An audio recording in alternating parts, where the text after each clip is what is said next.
week on Africa Weekly, we meet the migrants willing to risk their lives by taking a perilous journey across the Mediterranean. Then to Somalia, where the banana industry is bouncing back after 2 decades of conflict decimated the country's economy. And we visit Abidjan Zoo, where the arrival of 3 new lions marks a turning point for one of West Africa's largest zoos. But first, a summary of the stories that made the headlines this week. 14 French soldiers are accused of sexually abusing children in the Central African Republic during a peacekeeping mission last year, after a leaked UN report said victims as young as 8 were raped in exchange for food and money. French President François Hollande has vowed to show no mercy if they are found guilty.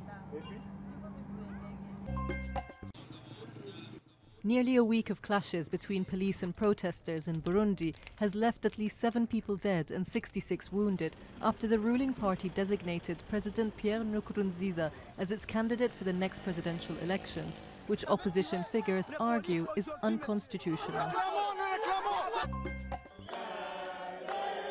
In Togo, opposition leader Jean-Pierre Fabre claimed he won last weekend's presidential vote, despite the Electoral Commission pronouncing victory for incumbent Faure Gnassingbé and the African Union saying the vote was free and transparent.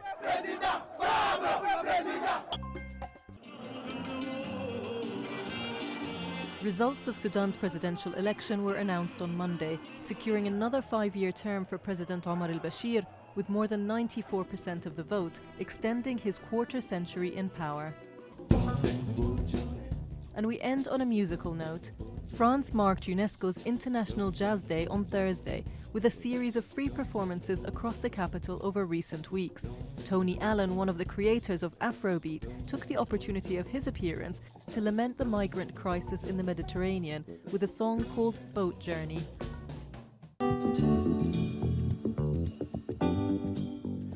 More than 1,750 migrants have died crossing the Mediterranean to Europe since the beginning of this year alone.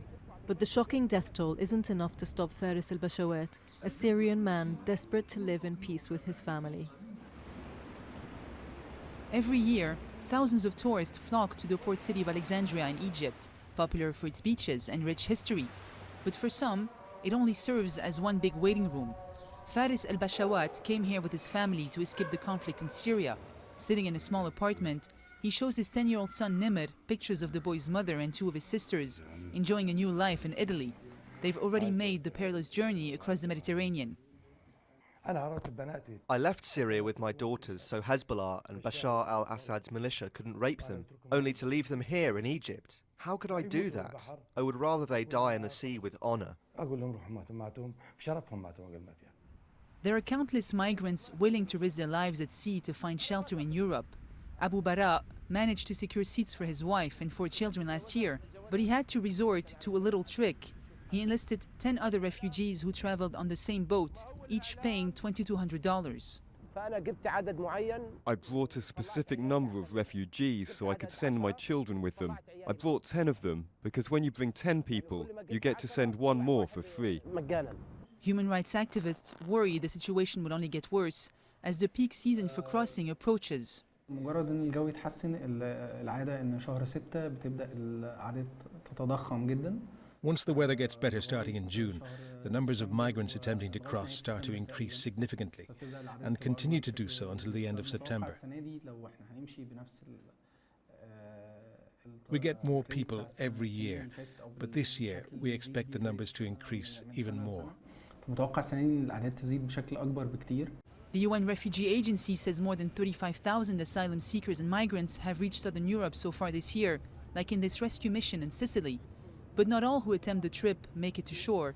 On April 18th, at least 700 people drowned off the Libyan coast after their boat capsized in the Mediterranean Sea's worst migrant disaster to date.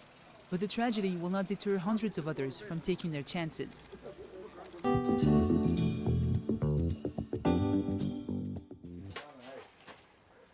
On this plantation in Afgoye, less than an hour's drive outside Mogadishu, workers harvest the fruit of an industry on the bounce, bananas. The heavy bunches are carried to a waiting truck, which will transport them to the capital's port, and from there to destinations far and wide. Today we're exporting 12 containers of bananas to Iran following a contract we signed with an Iranian company. After more than 2 decades of conflict that decimated Somalia's economy, the banana industry is once again resurgent. With an improving security situation in the country, banana farmers are steadily scaling up production for both domestic and foreign buyers. Although the Growers Association estimates that less than a third of the 5,000 hectares previously in use remain active today. The Ministry of Agriculture has helped one of the export companies that has managed to export bananas for the first time in 25 years. Part of the industry's draw is the easy access to seaports from farms and the close proximity to Middle Eastern markets. And of course, it's also about taste. Since Italian colonists first brought bananas to Somalia in the 1920s, the fruit has become a major staple of the country's cuisine, often paired with rice or pasta. But in this Mogadishu market, sellers complain that the push to export bananas abroad is causing local prices to rise.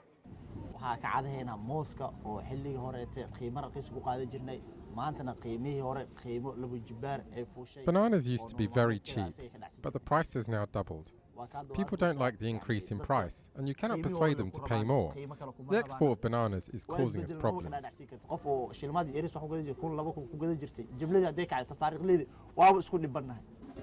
Other challenges remain too, like rebuilding irrigation systems, roads and storage facilities, and ongoing security concerns.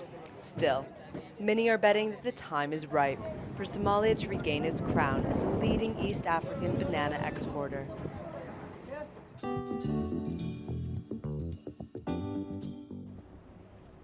After years without one of its main attractions, Ivory Coast's National Zoo of Abidjan is once more roaring into life.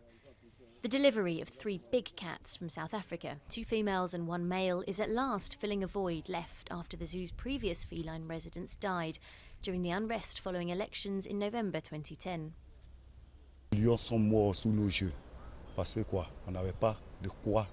The lions died before our eyes because we had nothing to feed them. They only eat meat. We didn't even know how to feed ourselves. More than 3,000 people died during Ivory Coast's post-political conflict, and only a handful of the zoo's residents survived. And conflict hasn't been the only killer here. Around a dozen animals died from toxic waste poisoning, and a number of monkeys were abandoned when owners feared they were carrying Ebola. Despite the challenges, the zoo's director is optimistic about its future. The National Zoo of Abidjan will become a zoo when all the international norms are in place. That means that all the animals in cages will be able to go into semi-natural areas, which are closed, but don't give the impression that a chimpanzee is in a prison.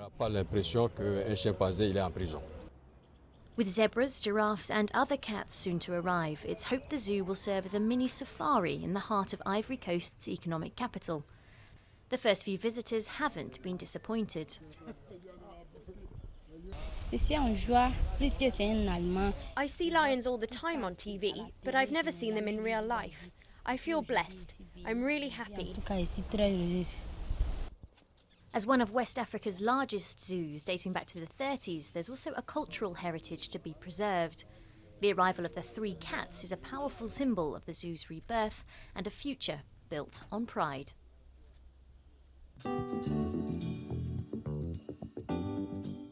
Somalia's Football Federation hopes to compete in the Africa Cup of Nations in 2019 and to have resolved ongoing issues with construction and threats to security posed by Shabab Islamists.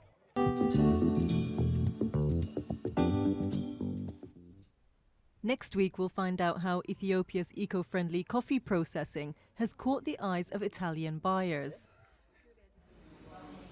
And we go to Mali, where popular romance novels are challenging traditional notions of womanhood.